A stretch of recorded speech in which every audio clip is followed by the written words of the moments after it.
Well, hello everyone, and welcome back to another Valley Vlog. Today we're on the beautiful island of Cozumel, Mexico. And just like a few of my other vlogs, this is an amalgam of a couple of trips to the area, so hopefully it's not too confusing. But just like most cruise videos, our story starts off at the dock, and the obligatory cruise ship photo. Now if you do arrive by sea, you'll most likely arrive at one of Cozumel's 3 cruise ship terminals. Each one is scenic and also has a shopping mall attached to it. You'll have to pass through it before you can get to the city streets. On this sunny day, the shopping mall was called Lobster Point, and it certainly had a turn of the millennium feel to it. But it was a peaceful start and out of the sun. Ultimately, I wanted to find my way to the street, but first I wanted to commemorate my visit at one of the many photo locations at the mall. Eventually I did find the street, and I set out to find somewhere a little bit more authentic to Cozumel.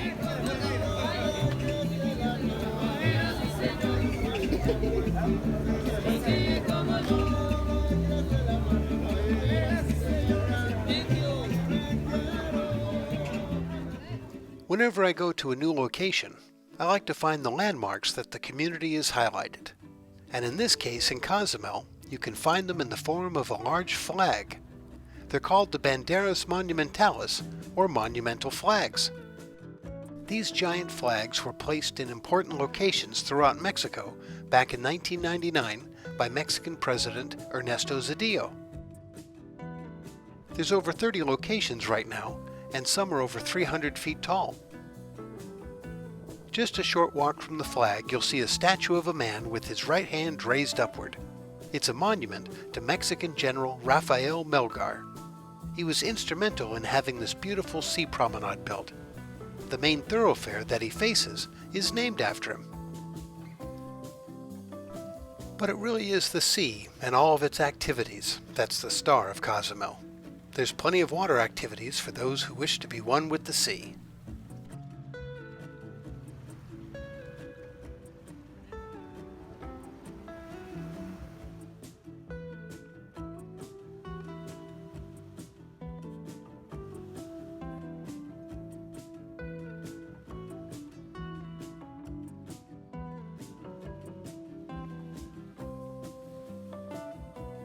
Another unique location was a shopping mall I came upon. At the end of the mall was a very large pyramid made of stone. Inside was a museum featuring the history of Mayan culture. This inspired me to think how fun it would be to go on an excursion to learn more about the Mayans. I was told I should head over to Puerto Maya, which is one of the nearby cruise ship terminals where many of the excursions were offered. Now this upcoming excursion you're about to see is one of an earlier trip, but these large thatch roofs were where the many crowds would collect to look for an excursion. It seems like it was just yesterday. Now on this busy day, everyone was huddled under the awnings to stay out of the sun while various barkers were selling their local tours. I was told I definitely didn't want to miss the Chocolate Factory tour, which featured the all-you-can-eat chocolate bar. I was a little apprehensive since I had no idea where I was going, but I knew I'd be back in time to board the ship. I was pleasantly surprised though when we didn't go to a chocolate factory, but rather a famous Mayan ruin called San Gervasio.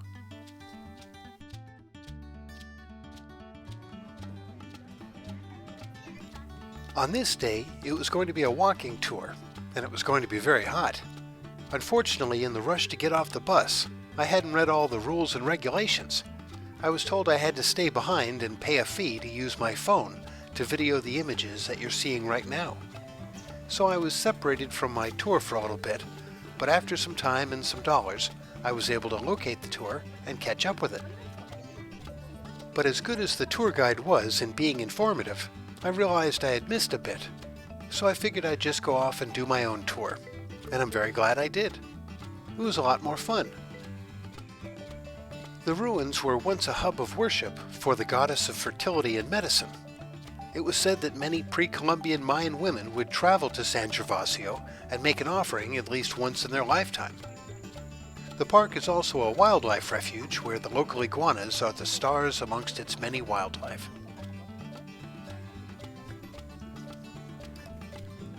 Oh, and did I mention it was hot that day? Man, was it hot. I think it was the hottest day of the trip. A short while later, I was able to meet back up with the rest of the tour group, who were now trying to hide in any shade they could find. I decided to bypass all of that and head back to the entrance, where you could exit through the marketplace while checking out all the local artwork.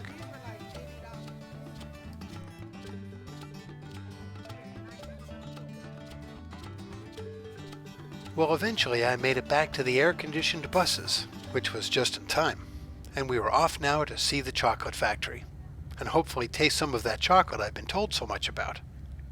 After a short drive, we finally arrived at Playa Mia, which is sort of a water park day resort.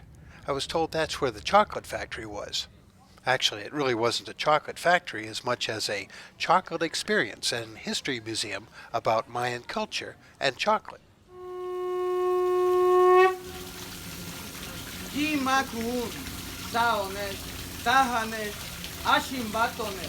They only use three symbols.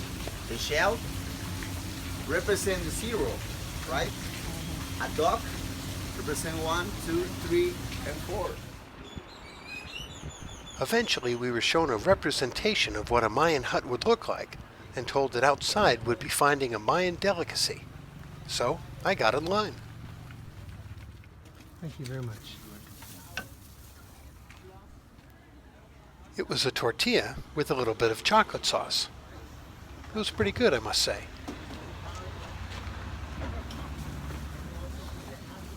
It's time for the chocolate now.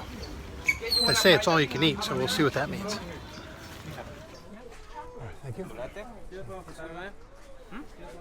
It wasn't so much a chocolate food fest as much as an informative sales pitch. Gabriel is an expert at chocolate. He's not Willy Wonka, okay? He's a Mayan chocolate expert. They only use a 10 to 50% of the cacao. The rest of that is, guess what? Whole bunch of chemicals, whole bunch of sugar. And we say, uno, dos, tres, cuatro, cinco, seis, siete, ocho, nueve. You see the red color? Fast and easy. Well, I made it through the presentation, and all I had to do now is just get in line for the grand finale that I had heard so much about.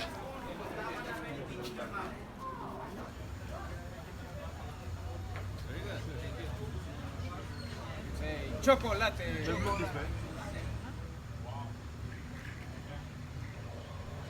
Looking back, I guess that was all I really needed. But I was still wondering where I could at least find some of the free samples of those many chocolates I had heard about. I figured it had to be at the end, where again you exit through the gift shop. Sure enough, I did find it at the very end. It turns out I wasn't the only one on the tour looking for it, just the first to find it.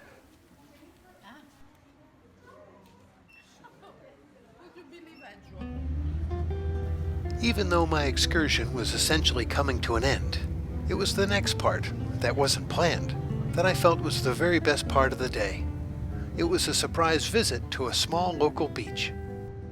Well, we took a little bit of a break here for a bathroom break and also to buy some trinkets, but we're right by the ocean, which is really beautiful.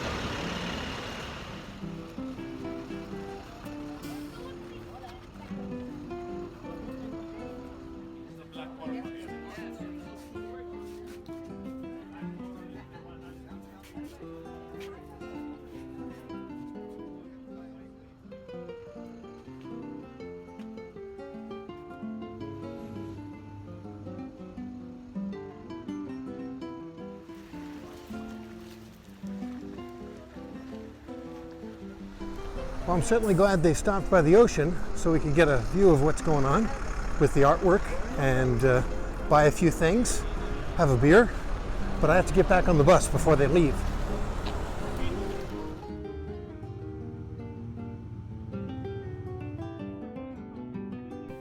Eventually, the bus made it back to the cruise ship terminal, but before I got on the ship, I wanted to visit some of the nearby stores and meet some of the very friendly merchants.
Wow, so how was the trip, Dad? It was wonderful. Where the heck have we been? Been to Roatan, Cozumel, and now we're on our way to Miami. And you had a good time. It was an excellent time, good food, good weather, calm seas, and good company. Wow, well thank you very much. Same here. And thank you for watching, and we'll see you next time on the next Valley Vlog.